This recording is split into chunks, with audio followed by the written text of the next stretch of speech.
The Mendon-Honeoye Falls-Lima Sentinel welcomes you to this edition of the Mayors and Supervisors Weekly Update, brought to you by... Each week, our community makes history. Each week, you make history. And each week, there's only one source to turn to for the first take on history. You know what that is?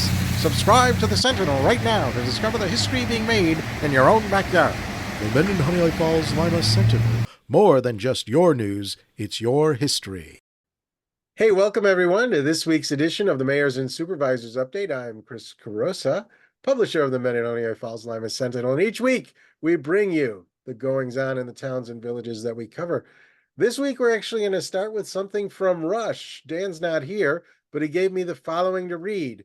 The town of Rush has secured funding for its proposed new water district and is having an informational meeting for affected residents on Wednesday, January 22nd at 7 p.m. in the William Eudicious Pavilion, 1901 Rush Scottsville Road. That's Rush, New York, 14543. Dan strongly recommends that, or suggests that, residents in the proposed new water district attend. That's the Town of Rush special meeting for a proposed new water district. Okay, Mike, what's going on in Lima? Hello, Chris. Thanks for having us all again. In the Livingston County area, nominations are still open for the CARES Award, which is the volunteerism award that was created by the Livingston County CARES Council. The group is calling on residents to nominate individuals or groups whose volunteer work has demonstrated dedication, leadership qualities, and demonstrably benefited the Livingston County community. The honorees will be feted for their efforts at the Big Tree Inn in Geneseo on April 10th.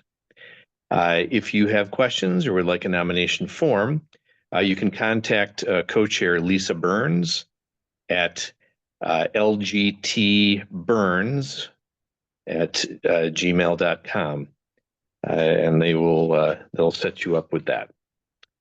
The fundraiser that was previously mentioned for the Crossroads Winter Festival has changed, and so, like many things in the music industry, we have to be flexible. The corrected fundraiser is on February 23rd. Featuring Steve Grills at 2, Gabe Stillman at 4, and it will be at Fanatics. The doors open at 1 p.m., and it is $32 a person. And that concert is to benefit the Crossroads Festival, which will be taking place July 31st through August 3rd. We here at the Town Hall are collecting taxes. You can send them back to us via mail. You can drop them off in person, or you can use the very convenient drop box, which is here on the west side of the Town Hall facing the courthouse. Things dropped in the drop box will be credited to the previous business day. Empire Access is spreading across the village like wildfire. EmpireAccess.com is where you can go to get a quote for high-speed fiber, and this would be for your internet service, your streaming, all of that. Coming soon, service outside the village too. Reminder that 9 out of 10 doctors say that fiber is good for you, so high-speed fiber must be even better. And that's all I've got, Chris. All right, thanks, Mike. Now let's go over to Henrietta and Steve. Steve, what's going on there? So the big news recently was the announcement that through the state we have secured funding for the new substation transformer. So as I've discussed previously, we've had a lot of projects on hold because there has not been available power. And it's not that there isn't power being generated, it's getting that power from the transmission grid to the distribution grid. In the substation that sits at off of Lehigh Station Road, that substation was at full capacity, so there was nothing additional available, and that feeds a good portion, probably about 2/3 of our town. So we've been working with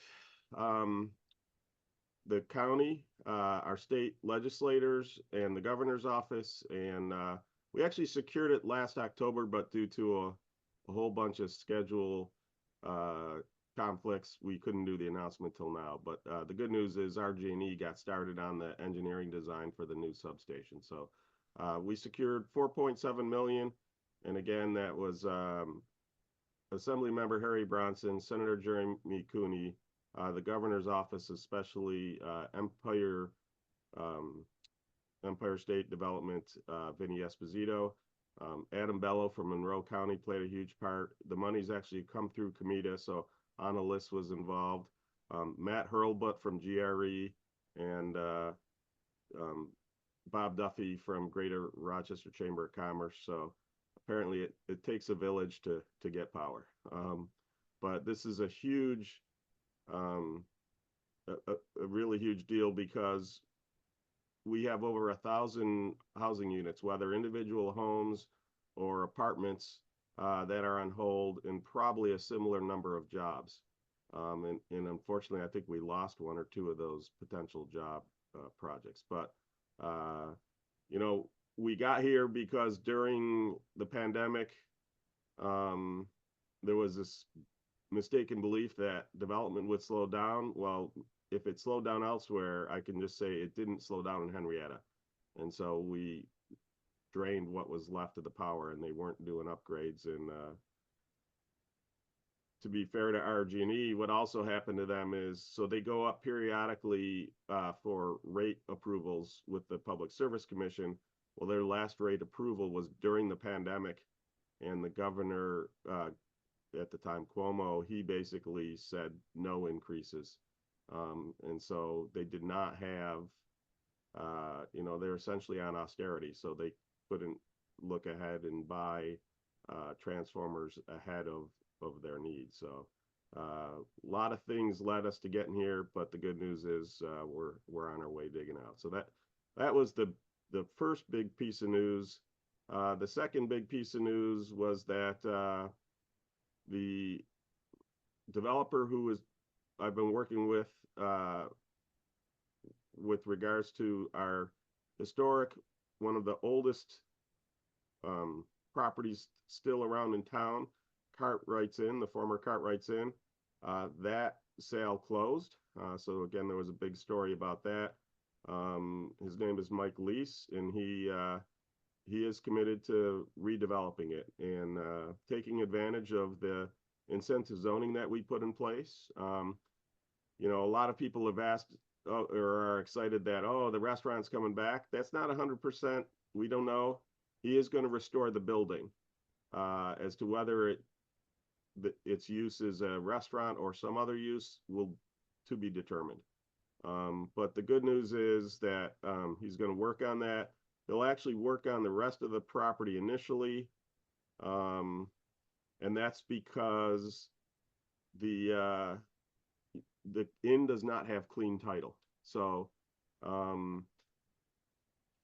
when the New York State DOT created the right-of-way for Erie Station Road, they actually created it around the corner of the building. So the building extends into the right-of-way, although I have a problem saying it that way since the building predated the road, and I have pictures to prove it. So I started last summer, I started that process to correct that, but let's just say nothing in Albany seems to move very quickly. So that's still ongoing.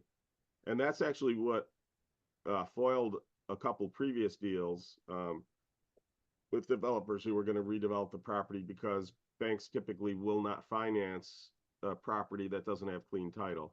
Well, fortunately, Mike used banks to finance the southern parcel, which does have clean title, but he was able to purchase the northern parcel with cash, so a bank wasn't involved. So he is going to do some initial cleanup of that building, but then he's not going to put money into restoring it until he has clean title, which can't blame him. In addition, that actually works out well from a timing standpoint, because as part of this upcoming consolidated funding cycle, we do intend to pursue Main Street grant. So there's grants, there's funding out there to remove blights on Main Street, and that removal can mean restoration. So I did check with the folks who are running that program, and I also checked to make sure our hamlets count as Main Street, since we don't really have a Main Street. We sort of have two of them, but really, when you get down to it, the heart of our town were the eastern and western hamlets, and so this is right in the western hamlet. And again, it has some of the oldest buildings in town. Three of our oldest buildings are right located there. So, well, I guess four, because the Cartwrights is both the inn and the original house. So, very excited about that. Can't wait to get started on it. And you know, it shows that if you're, as a government, if you're committed to doing stuff to incentivize change for the positive for the town, it can happen. The businesses aren't charities, right? They're there to make money, but you can align their interests with the town interests and get stuff done. So very excited about that. Some other stuff we're working on, the local waterfront revitalization program. We've been working on the first project in that. It's the design for a towpath village and canal-side park. It would be located on property currently owned by the JCC of Rochester. A lot of people don't even realize that the Erie Canal does come through Henrietta. It comes through the northeastern corner, and again, the property north of the canal is owned by the JCC of Rochester. What we're looking to do is create a planned unit development, which is essentially the same thing that was created for Riverton. And so the idea is the developers would create a master plan as to how they would want to develop that land. Included in that development is public park space, housing, potential commercial, and that would all get laid out in front. If it gets approved, it gets adopted into our zoning codes. And if they're then building according to those plans, they just have to go in for a building permit. They don't need special use permits or other things like that. In general, you can put in the code that certain uses do require special use permits. But so we've started a bunch of organizational meetings. We had focus meetings. We had one with the Canal Corporation, because obviously anything we do with regards to the canal involves them. They're very excited about the project and have been very supportive the whole way. We had a focus group with the JCC of Rochester, their board and directors. And again, they're very excited about it as to, how this can help with the secure the future of the JCC, because, one of the things they're looking at is, can they get additional income to help offset rising operational costs. And then we had most recently a focus group with the residents of Karen Lee Drive. So Karen Lee Drive is a road just to the south of the canal, and it's the closest Henrietta neighborhood to this project. We will be having a larger informational meeting for the public. Unfortunately, I don't have the date in front of me, but I believe it's the 27th. I'll make sure it's up on our website. But we do have the that'll be for anybody to attend, and we'll have the plans updated from some of the feedback from the focus groups, and present the idea of what we're looking at. The thing I want to make clear to residents: this is the earliest stages. Nothing is locked in. We have, we're planning to do a full environmental impact study. They're, looking at traffic impact and environmental impact, neighborhood, you name it. The other part that makes this project a bit unique and what kind of makes the JCC unique. The JCC building is half in Brighton, half in Henrietta.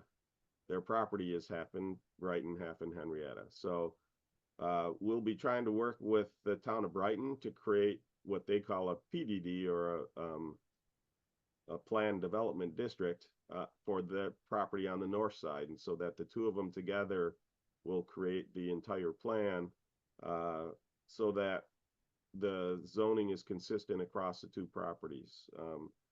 Some of our next focus groups will be with the Brighton side of things. So we'll be meeting with the Brighton planning folks, and then we'll be meeting with the neighbors in close proximity just on the northern side of the JCC property. So a lot of work to do on this, but we've gotten off to a good start. So those are the major things. And I guess all I have left to say is go Bills. Right on that. Thanks, Steve. And thank you all for watching. Remember, this program airs every Sunday at 1 p.m. on our Facebook page and YouTube channel. Like the page, subscribe to the channel, and those platforms will notify you when the show begins to be broadcast. Otherwise, you can read the transcript in next week's paper. That's all for now. See you next week. Bye-bye for now.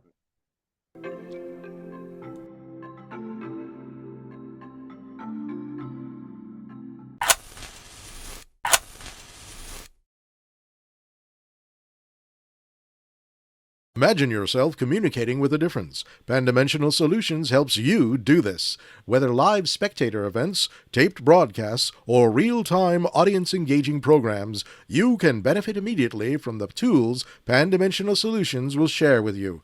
Do you want to make a difference? Contact us at pandimensional.com.